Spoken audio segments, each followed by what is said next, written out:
OK, welkom almal. Ons kyk vandag na jou GEC Afrikaanse huistaal vraestel wat jy die 10de November skryf. En baie sterkte, dit sal dan jou laaste enetjie wees. As jy kyk na die scope wat hulle vir ons gegee het, is hy gedeel in vraestel 1 en in vraestel 2. Vraestel 1 se afdeling A is 'n leesbegrip. Dit is soos 'n begripstoets wat julle al lank genoeg weet en verstaan. Dan kyk ons na die taalgedeelte, waar ons nou elkeen sal behandel, wat ek ook vir julle 'n kombinasieboekie gegee het en in julle boeke, julle skrifte ook wat merk het waar watter een is. Ons gaan nou eers kyk na vraestel 2, 'n strokiesprent. Julle weet almal hoe 'n strokiesprent lyk. Hulle gaan vir jou vra uit die strokiesprent uit, wat jy dan moet beantwoord, die advertensie ook. As ons kyk na opsomming, en dit is waar julle baie punte van julleself kan maak, deur net om die reëls te volg, en die reëls is as volg. In jou boekie heel agter sal jy dan sien ook, die reëls van 'n opsomming het ek vir jou weer eens gegee. So, jy mag slegs 7 punte opsom, of dit nou wenke, maniere of sake is. Dit moet 7 volsinne wees, dit moet genommer word 1 tot 7, daar moet 'n reël oop wees na elke sin wat jy skryf. Jy mag nie in 'n potlood skryf nie, en jou opskrif moet daar duidelik wees. Dit kan opsomming wees, of jy kan jou eie opskrifie ook skryf. Woorde mag nie meer as 70 wees nie. Elke sin moet met 'n hoofletter begin en met 'n punt eindig. Elke sin moet 'n werkwoord in hê. Taalfoute word gepenaliseer en spelfoute word gepenaliseer. As ons kyk na ons voorbeelde wat ons gedoen het deur hierdie jaar, het jy jou artikel gekry. Onthou, hierdie een is byvoorbeeld 8 goedkoop afspraak idees, alhoewel daar 8 is, mag jy slegs 7 opsom. So, jy vat dan elkeen en dan kies jy nou die beste enetjie om op te som. Hierso is 'n voorbeeld van 'n beplanning, hoe ek hom begin het. Jy nommer hulle 1 tot 7, jy los 'n lyn oop tussenin, en dan trek jy ook dood hoe jy hom wil verander, om dan jou finaal te kry. Deur slegs die reëls te volg wat ek nou vir jou gegee het, deur 'n opskrif, genommer, lyntjie oop, begin met 'n hoofletter, eindig met 'n punt, jou woorde aan die einde van die opsomming te hê, dien jy al klaar vir meer as 5 punte van die 15 wat hulle tel. As jy kyk ook hierso, het ek vir jou ook 'n mooi opsommingkie gegee oor hoe om hom te gaan doen. Jou 7 punte, laat 'n reël oop, begin elke sin. Hoe om jou voorskrifte te doen, moenie met 'n potlood skryf nie, moenie die titel net so oorskryf nie, skryf net opsomming. En dan jou lengte, het mag nie meer as 70 woorde wees nie, gebruik slegs 3 aanhalings, en dan gebruik die woordeskat van die teks, nie jou eie sinonieme nie. En dan het ek vir jou 'n oefen een ook gegee, waar daar 'n artikel is oor skoolklere. Nou wat hulle kan doen is, hulle kan vir jou in die vraag duidelik vra, som 4 voordele op, en 3 nadele. Saam maak dit mos nou 7. As jy dit sou omdraai, om net 3 voordele en 4 nadele op te som, dan kan hulle jou penaliseer op dat jy nie die vraag gelees het nie. So jy moet duidelik vra wat hulle skryf wat hulle gevra het. As dit 4 voordele is en 3 nadele, dan moet jy dit so skryf. En dan daar's 'n artikel en dan is daar lyntjies om jou nou ook op te oefen. Goed. So ons het nou strokiesprent. Ons het die leesbegrip gedoen. Ons het strokiesprent, advertensie, opsomming. Nou gaan ons deur elkeen van ons taal gaan.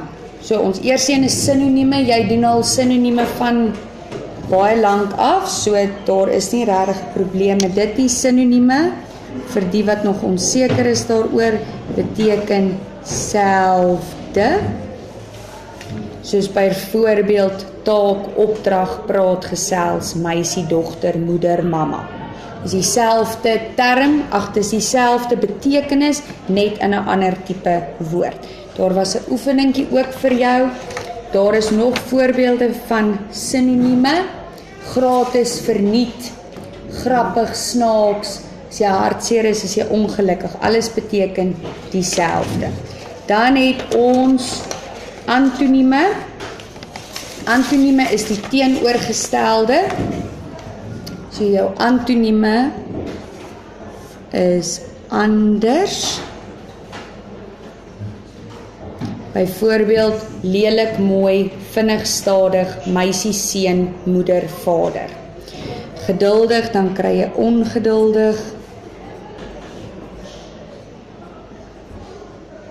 Vrou, man, orde, chaos. Al hierdie het ons in jou boekie gedoen en ek sou dit saam met jou deurgegaan het. Goed, nou is ons by meervoude en verkleining. Meervoude, soos wat julle ook al lankal weet, die gewone reël is om 'n S of 'n E agterna te sit, byvoorbeeld tafels of stoele. As jy nou kyk na jou Afrikaanse reëls waar meervoude meer ingewikkeld raak, kom dit by 'n kort woord, byvoorbeeld bom en tak, waar die reël sê, jy die laaste letter moet maal met 2 en dan sit jy 'n E aan, so dit sal wees bomme en takke. So jou reëls verder kyk, as jy 'n woord het met 'n dubbel vokaal, byvoorbeeld boom en taak, dan val een van die dubbels weg en jy kry 'n E aan, so dit sal dan wees bome en take. Baie interessant, as jy nou kyk na die volgende 3 woorde, en baie van julle raak deur mekaar met veral die klank uitspreek daarvan. Kort woordjies se klanke gaan af, so dis bom en tak en som. Waar woorde met dubbel vokale lang en hoë klank het, soos boom, taak en soom. Nou as jy hom verdubbel volgens die reëls van Afrikaans, dan bly die klanke dieselfde. As jy bom moet meervoud maak, dan bly die kort klank daar. Dit bly bomme, takke, somme. As jy hom by die lang klank het, die klank al het hy met 1 verminder, bly nog steeds lank en hoog. So dit bly bome, take, some. Dis maar net vir interessantheidsonthaal. Dan het ons jou meervoud papier by die reëls wat ek dit nou net kortliks vir jou verduidelik het. Daar is ook voorbeelde, kant 4, al val hy aan die agterkant van die woord met sy dubbel, val daar nog steeds 1 weg en hy kry 'n E aan. Julle het hierheen ook in julle pakkie gekry, storie word stories, vriend word vriende, olifant, olifante, en dan daar's een van ons reëls, boom word dan bome. Kort woord, wal, hy maal 2, en dan kry hy sy E, word dan walle. As ons kyk na verkleining se reëls, jou eenvoudige basiese reëls van verkleining is, enige woord sal 'n chi aan die einde kry, T-J-I-E. As hy reeds eindig met 'n D of 'n T, dan kry hy slegs 'n J sonder die T. As 'n woord eindig met 'n M, dan kry hy 'n P, en as 'n woord eindig met 'n NG, wat baie seldsame woorde is, dan val die G weg en hy kry 'n kie. Kyk, as jy kort woorde het, sê die reël as volg, jy maal hom met 2 slegs, net soos by die meervoude, jy plus jou E en dan kry hy jou chi aan. So dit sal dan wees, kariki en sonnetjie. Daar het ons voorbeelde ook gehad. Jy het hoed, sweetie, oseaan, oseaantjie, voël, voeltjie, mond. Hy eindig reeds met 'n D, kry 'n J aan. Daar's koevert, hy eindig reeds met 'n T, hy kry net 'n J aan. Dan is ons by werkwoorde. Werkwoorde, weet jy, is doenwoorde of aksiewoorde. Hulle sal vir jou vra, identifiseer die werkwoord in die volgende sinne. So, ek gaan sit, ek werk, Petrus loop, David skop, die boer ploeg, die seun trap. So dit is alles werkwoorde van die sin. Dan is ons by tydsvorme. As jy 'n sin in die verlede tyd skryf, dan sit jy 'n het agterna en hy kry 'n ge. Ons nou hierso kyk. Gebruik het en ge as bogenoemde nie daar sou wees nie. Ek kou gereeld my kos fyn, ek het gereeld my kos fyn gekou. So jy plaas jou het en dan jou ge voor jou werkwoord. Werkwoorde wat met her begin kry nie 'n ge nie. Die man het die vrou herken, jy kan nie skryf die man het die vrou geherken nie. Nathan het sy eksamen se leerpapiere hersien. Kan jy nie sê gehersien nie. As daar skeibare werkwoorde is soos afskakel, dan kom die ge tussen hulle. Hulle skakel die selfone af, hulle het die selfone afgeskakel. Het na die onderwerp, dan kry jy die ge aan die einde van die sin. Ek lees die boek, ek het die boek gelees. Ek is siek, ek was siek, gewees is dan opsioneel vir jou. As dit sal is dit sou. Kan word kon, mag word nog, daai moet 'n nog wees. Moet word moes en wil word wou. Dan is daar klomp verlede tyd voorbeelde. As hulle hom in die toekomende tyd wil skryf, dan is dit sal of gaan. Die seun het die bal geskop, die seun gaan die bal skop. Die man het die koerant gelees, die man gaan die koerant lees. Sari en Dion het oor die besige straat gehardloop, Sari en Dion gaan oor die besige straat hardloop. So jy moet 'n sin in die verlede tyd en in die toekomende tyd kan skryf. Daar's baie voorbeelde en oefeninge wat julle ook gedoen het in julle boekie. Ons is dan nou by voornaamwoorde. 'n Voornaamwoord val onder 3 tipes. Ons gaan net persoonlik en besitlik leer. So, persoonlik is ek en my, jy en jou, sy en haar, hy en sy. Ons is ons appels, julle sê dis julle appels, hulle sê dis hulle appels. As jy kyk na besitlike voornaamwoorde, jy besit iets, so dit is joune, dis myne, dis hare, dis syne, dis ons sin, julle sin en hulle sin. As jy kyk na 'n groep mense, byvoorbeeld, as daar staan die swemspan, kan jy mens ook na hulle verwys as hulle. So dis hoe jy dit ook kan verander. Dan kry ons hoofletters, leestekens. Julle almal weet hoe hoofletters en leestekens werk. 'n Sin begin met 'n hoofletter, maar eindig met 'n leesteken. Name, vanne, amper sê diere en dorpe begin ook met hoofletters. So julle is al wel bewus en goed deurgewerk met hoofletters en leestekens. Ek wil kom by direkte en indirekte rede. 'n Direkte sin is 'n sin wat direk uit iemand se mond uitkom. So 'n direkte sin het aanhalingstekens, 'n dubbelpunt en dan die persoon se naam waaruit die woorde kom. Byvoorbeeld Anthony, en dan sê Anthony, ek leer hard in 2025. Goed, so dit is Anthony se direkte woorde. As iemand Anthony se woorde sou herhaal, dan word dit indirekte rede genoem, so dan sou dit gewees het Anthony sê dat hy hard leer in 2025. Okay.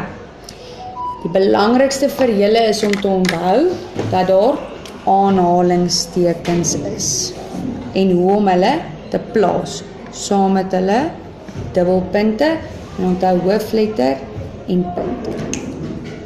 Goed, dan is ons by byvoeglike naamwoorde.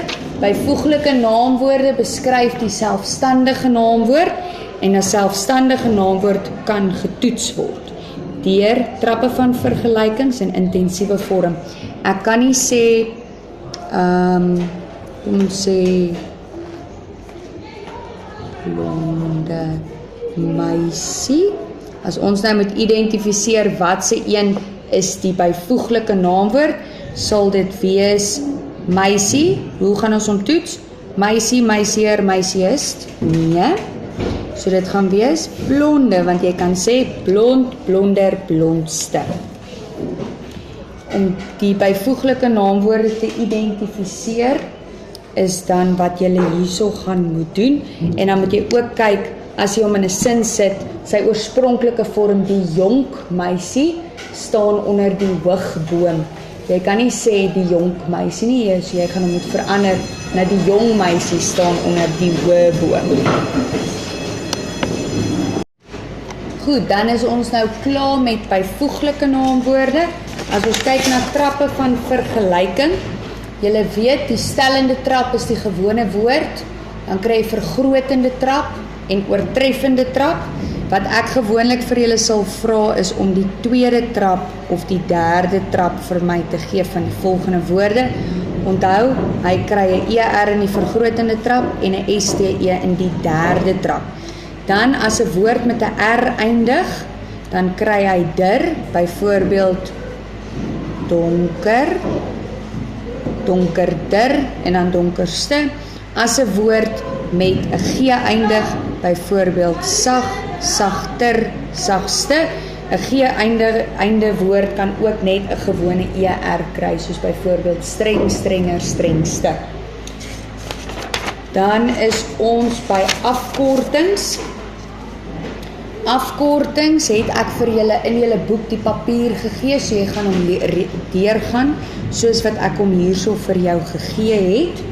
Waarna jy ook kan kyk is woorde wat 2 of 3 woorde by mekaar het, soos byvoorbeeld dit wil sê, en dan kort woorde soos mevrou wat net 'n gewone enetjie is. En dan laastens is dit manlik en vroulike vorm. Ek het ook die volgende papier in jou boek geplak wat jy vir my moet leer, die manlike weergawe en die vroulike weergawe, en dan kan jy ook gaan kyk wat kry slegs 'n ES, 'n IN, ster, triese, en dan onthou die gewone woorde soos byvoorbeeld towenaar sal wees heks, monnik sal wees 'n non, en dan 'n ontwerper bly 'n ontwerper. As ons dan nou kyk na ons heel laaste item op die lys is ontkennende vorm. Ek het die reëls ook vir jou in jou boek gesit. Die belangrikste is dat daar 2 nies by 'n sin is. Ek lees 'n boek, ek lees nie 'n boek nie. Woorde wat byvoorbeeld verander is byvoorbeeld, as ek praat van iemand het die kos geëet, dan word dit niemand het die kos geëet nie. Iemand word niemand, ergens word nêrens, iets word niks. Ooit word nooit, enige een, geen een, moet word moenie, al word nog nie. Al die veranderende woorde is die eerste negatief. So hy bly in jou eerste woord jou negatiewe een, die nie aan die einde bly altyd dieselfde. Julle moet baie lekker leer en baie sterkte met julle laaste Afrikaanse huistaal vraestel.